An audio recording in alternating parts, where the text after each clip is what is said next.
بسم الله الرحمن الرحيم.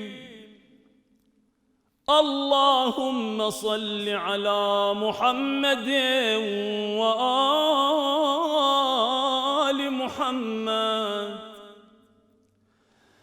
اللهم اجعل لي فيه نصيبا من رحمتك الواسعة، واهدني فيه لبراهينك الساطعة، وخذ بناصيتي إلى مرضاتك الجامعة بمحبتك يا أمل المشتاقين.